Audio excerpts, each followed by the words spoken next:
Hi everybody, I'm Bree the Plant Lady, and today I am prepping for our first really cold weather of the season. We are going down to 28 tonight and 23 tomorrow night. 23 is always my trigger temperature for bringing in marginally hardy plants and making sure that any container gardens that have been recently planted, particularly with heading vegetables and other marginally hardy plants like snapdragons, go ahead and get covered. It's not going to be that it lasts very long. It's really one night of covering things. But I am going to go ahead and get all of the mangaves taken out of the wall and stashed for safekeeping through the winter in the crawl space next door, which of course has grow lights. Now, because we're adding so many more mangaves, I ordered a few more grow lights. And I want to show you what those look like, in addition to giving you some of my really easy tricks for covering container plants and other things that might be tender as you prep for a sudden cold snap.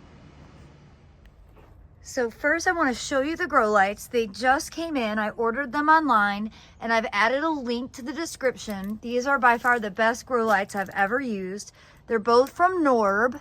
Obviously this is a really big one and it covers a lot of space, so it's really efficient for, you know, where I'm going to be putting this.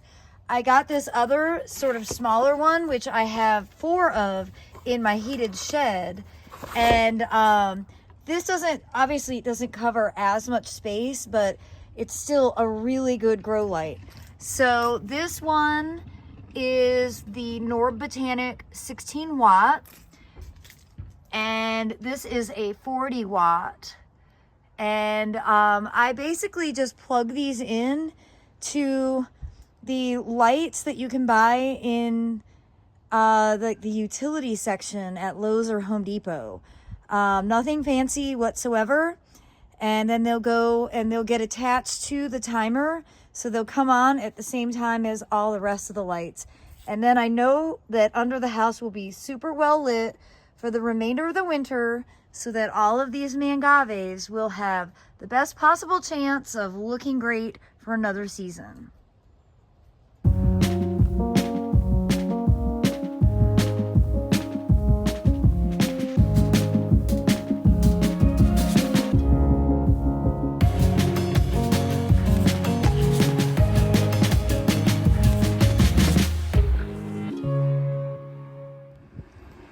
And you know, though I was hopeful that the mangaves might overwinter, this is what they look like after having just one hard frost. And we were like, I think 30 degrees, and that's what the leaves did.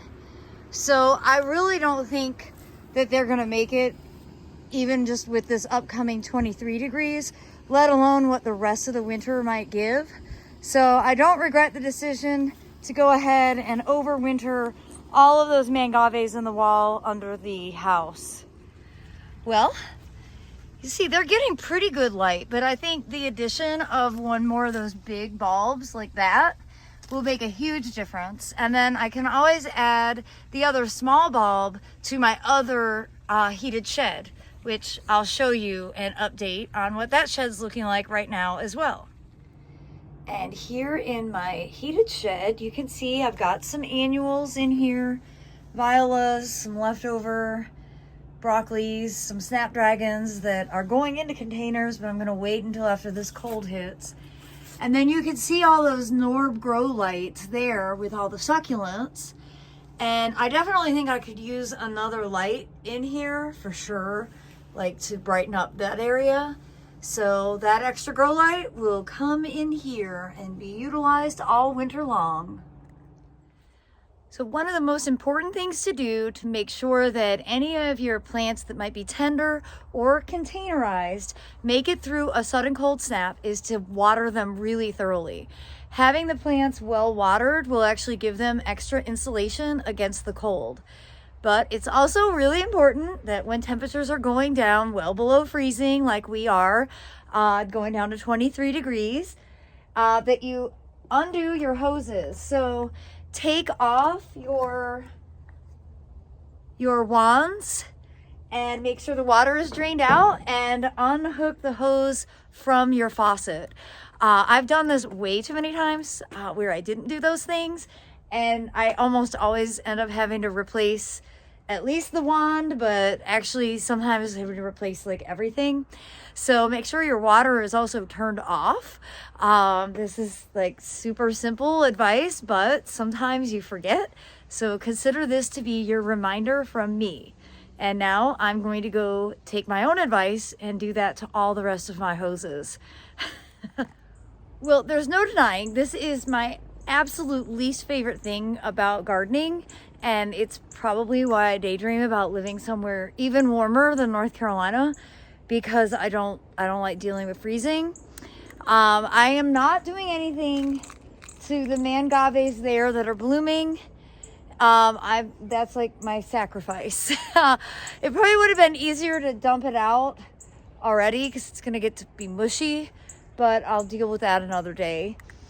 Here in the fire pit, what I really want to protect are the cabbages and the cauliflowers and the ornamental kales, and also the snapdragons. I mean, let's face it, I want to protect everything. But first and foremost, I've got this awesome broccoli that I forgot to harvest for Thanksgiving because I harvested so many others. And there's no way this is going to make it, so I'm just going to go ahead and actually cutting it down, cutting the whole plant down, because it's going to make it really difficult to try and cover this plant with this broccoli in here. Oh, that was pretty significant. So there you go, for the record. Very successful broccoli. This was planted back in early September, and here we are the end of November, and it's definitely ready to be eaten. This will be part of my dinner tonight. So what I'm going to do to all of these containers here in the fire pit, which there's 5 that I'm going to protect, I am just going to use tomato cages, and I'm going to put a burlap sack on top of the tomato cage and then set that into each container. And from experience, this works really well. Now, the reason that I'm using burlap and not plastic is really simple. The plastic has to be removed. Otherwise, the plants will actually get too warm, even though it's cold outside, and they can actually get a lot more damage that way than by just using a material. And this is also why I never recommend using plastic to cover up plants, like, on the ground. You should use Remay, which I'm going to show you what Remay is in the next segment. So just watch this process for how I use tomato cages and burlap sacks. And this is the easiest way to protect potentially tender plants that are in your containers.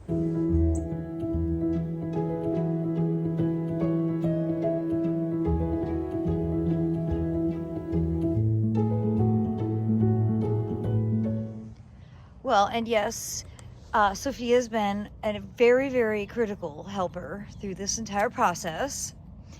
And as you can see, nothing fancy, but very effective. And we got these burlap sacks from a local coffee house. I think they were $1 a piece or something. And they last for years. I've been doing this for quite a few years now. And really, once I have the burlap on the tomato cages, I keep them on for the rest of winter, and I just move the cages on and off as needed based off of the forecast.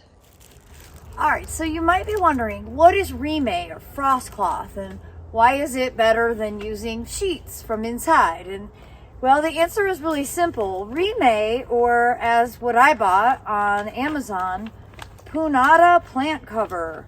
I got an 8-foot by 24-foot piece. It's really inexpensive. It's lightweight and breathable, which is really important because you can keep it over your plants, and even when it warms up above freezing during the day, you don't have to remove it. It generally will keep the plants about 5 degrees warmer, so when we go down to 23, this will keep it, closer to the upper 20s, which is really what I need to do to protect these recently and more mature plants of cauliflower, broccoli, and cabbage. Now, the heading vegetables tend to be the least tolerant of the cold swings that we experience here in the Southeast. So covering them is just a really good practice. The critical component for covering is making sure that you secure it really well, so if it gets windy, the plants don't get beat up.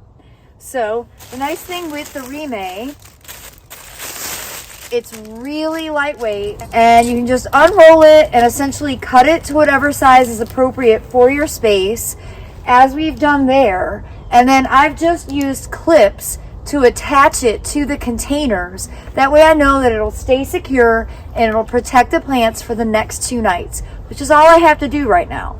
So now I'm just going to cut some more to accommodate this section, and I'm going to cut a few more pieces to be able to cover some of the cabbage patches that I planted a few days ago. Well, Sophia and I also decided to go ahead and cover this bag of fava beans that we seeded back in the middle of October when we had the J.C. Ralston class, the foodscaping class, come visit. And the fava beans are a really nice size. You can see they're pretty tall. They're about 14 inches tall. And I did this last year where I just covered the fava beans every time it got below 25 degrees, and they made it through the entire winter. So fingers crossed I'll be able to do that again this year. So the last thing I'm going to do tonight before the sun goes down is put a big piece of Rime over this side of the wall. And again, this is a little preemptive. I'm not worried about 28 degrees tonight at all. I'm more concerned about 23 degrees. And though this is a warm microclimate, this is south facing and it's on concrete, I know from experience that 23 degrees can be the temperature that would really make the broccoli fail. And I don't want that to happen. I just got this replanted. So a little bit of Rime will make a huge difference. And I'm basically just going to cover this side because remember, we already undid the mangave side, so the other side is totally empty. And then I can actually use this Rime to also cover and protect these pots here, which again, it's no problem for the blueberries, it's more for the snapdragons. And you know, 23 degrees really isn't that cold. It's more the perspective that we've been really mild and everything is a little tender. You know, if the weather would just transition the way it used to, the plants would be hardened off and you really wouldn't have to go to such extreme measures. But because we've been so mild and frost-free all month long, except for November 1st, the plants are just more tender than they would be had they had incremental cold.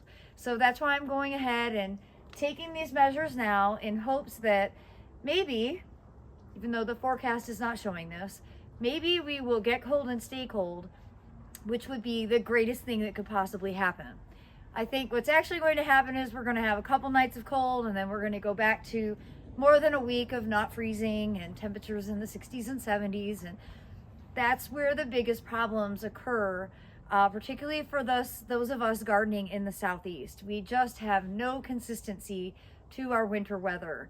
And it's much more damaging to go warm to cold than it is just to be cold and stay cold. So I do hope this video will serve as inspiration, or the very least be useful information for you to have. So if you don't do anything and you notice some of your plants look worse for wear, you'll understand why. Again, none of this is really necessary. I'm just doing it because, well, I want to give these broccolis half a chance. And had they been planted longer, or had they been planted and it had already been cold, I wouldn't be so worried. I will check in again tomorrow with another reminder about the cold weather that's coming up, and then of course I will give a big reveal of how everything did during this week's cold spell. All right, everybody, thanks so much for watching, and happy gardening.